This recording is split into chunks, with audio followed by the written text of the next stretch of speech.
Hi, I'm Larry DeBoer. I'm a professor in the Agricultural Economics Department at Purdue University and an extension specialist for the Purdue Cooperative Extension Service. And this is another in our series on local government for September 2010. And the topic of this chapter is Indiana State Budget, the Coming Biennium. Now, we've seen some tough times all over the country. State budgets have been in trouble, and Indiana's state budget has not been an exception.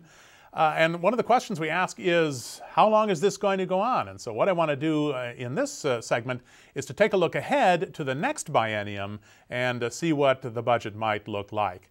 Well, let's start out by taking a look at what has happened to revenues in this biennium, the fiscal 2010-2011 biennium. And what happened was, and here what you have is the monthly figures of actual revenues in the leftmost column, the forecast that was made for revenues when the budget was written in June 2009, the revised forecast that was made in December of 2009, and then the difference from the budget forecast and the difference from the December forecast.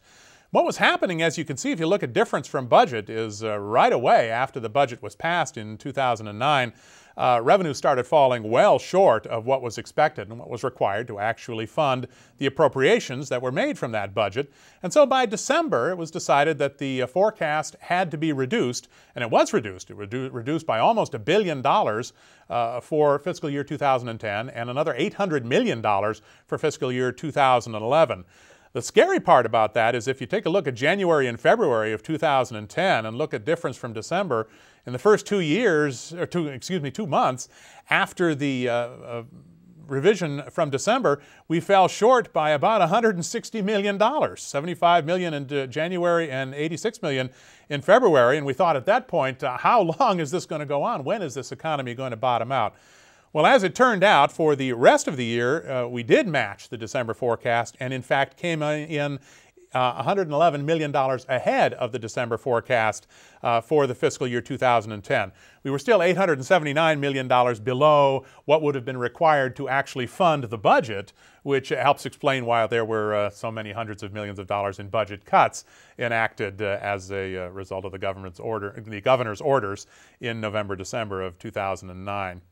Well, if you take a look ahead, we've now got a report for July 2010, which is the first month of fiscal year 2011, and we fell $15 million short of the December forecast in that month and $72 million short of the budget forecast. So the biennium to date, we're up about $96 million from the December forecast, down $951 million from the budget forecast. Now, a funny thing happens when we reduce the December forecast. We cut $1 billion out of 2010's estimate and $800 million out of 2011's estimate. But because we cut less out of 2011 than we cut 2010, we in effect incorporated an assumption of pretty sizable growth in revenues from 2010 to 2011. And you can look down and see that number, 6.3%. The forecast for 2010, or actual revenues for 2010, $12,187 million. Forecast revenues, $12,836 million. That's a pretty good $650 million increase there in total revenues. And some folks wonder, in our current economic climate, whether we can actually grow that rapidly. Well, given that as an introduction, what does the next biennium look like? And what I've got here is a chart with 4 different lines on it. The solid red line is appropriations. That's the legal authority to spend that has been passed in the budgets since fiscal year 2000. And you can see the figures just above $14 billion in 2010 and 2011. The dotted line is appropriations less the reversions, less those budget cuts that the governor has had to enact to keep the budget in balance. And you can see there's a pretty sizable reduction so that less than $14 billion are actually going to be spent in 2010 and 2011. The solid blue line are the revenues plus the stimulus monies that have been received from 2000 through 2010 and then expected to be received, forecast to be received in 2011.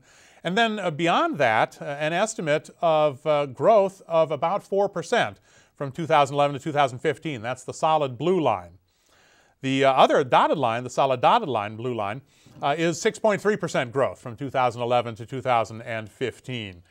That would be pretty rapid growth, but that, of course, is what is assumed for the 2010-2011 increase.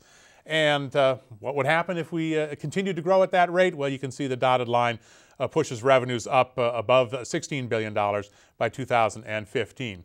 Well, what does this imply for the next budget? Well, what you need to do, first of all, is notice that despite the growth in Indiana revenues, the amount of revenues available drops from 2011 to 2012. The reason for that is the end of the stimulus programs. Over the last 3 years, Indiana has received about $2.5 billion from the federal government. That's $2.5 billion total, about $700 million, $800 million per year. When that money goes away in 2012, the budget will notice it. We will have less revenue available. Well, given that that's the case and growth only begins then in 2013, what is possible as far as appropriations are concerned in the coming budget? Well, if you take a look, if we were to attempt to budget the same amount that we budgeted for 2010 and 2011, we didn't get to spend that much, of course, because budgets were cut, but if we just appropriated that much, well, we'd have a hard time doing that in 2012. We haven't got enough revenue to do that in 2012. And we'll have enough revenue to do that in 2013 only if revenues grow at 6.3%, not if it grows at 4%, which is a more usual growth rate. If we only grow at 4%, it'll take until 2014 for revenues to actually match what was appropriated in 2010 and 2011. Appropriated in 2009 as well, as you can see. If revenues grow only 4%, from now until 2015, we won't be able to increase appropriations above their 2009 level until fiscal year 2015. That would be 6 years of flatlined appropriations, and our state has never experienced something like that before. What this means is that the budget for the biennium of 2012 and 2013, the one that they'll start writing in January with the next long session of the legislature, that budget is going to be very, very tight. It is not the case that the next biennium is going to solve our budget problems. In fact, we're in a deep enough hole that things are likely to be tight in the next biennium and conceivably in the biennium after that. Well, that's bad news, I suppose. What could change that forecast? One might be that perhaps revenues will grow more rapidly than we think, but after all, they'd have to grow 6.3% just to match our forecast for this fiscal year and continue to grow that rapidly in the future. Growing beyond 6.3% for several years in a row would really be quite a feat, especially in this economy, not the sort of thing that has happened in the past. Another thing that could happen, I suppose, is perhaps the federal government will come up with additional stimulus money.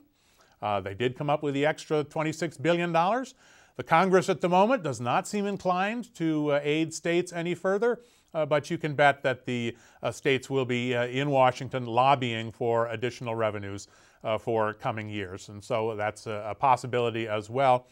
Another possibility, I suppose, although no one has spoken of this at all, as far as I know, in the legislature, and certainly not the governor, would be a tax increase. One way to solve these budget problems would be to raise taxes, the income, the sales taxes, the cigarette, the alcoholic beverage, the insurance taxes, the corporate income taxes, and so forth.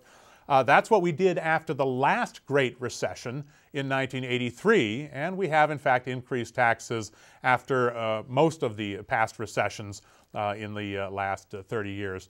I don't see that on the horizon, but it is, of course, a possibility. Other than that, what we're going to see are very, very tight budgets.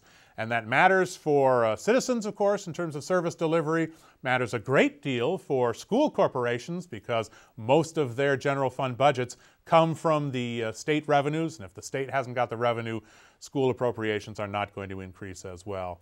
Something of a gloomy outlook. The legislature is simply going to have to muddle through in the next biennium. That's on local government, Indiana state budget, the coming biennium. I'm Larry DeBoer.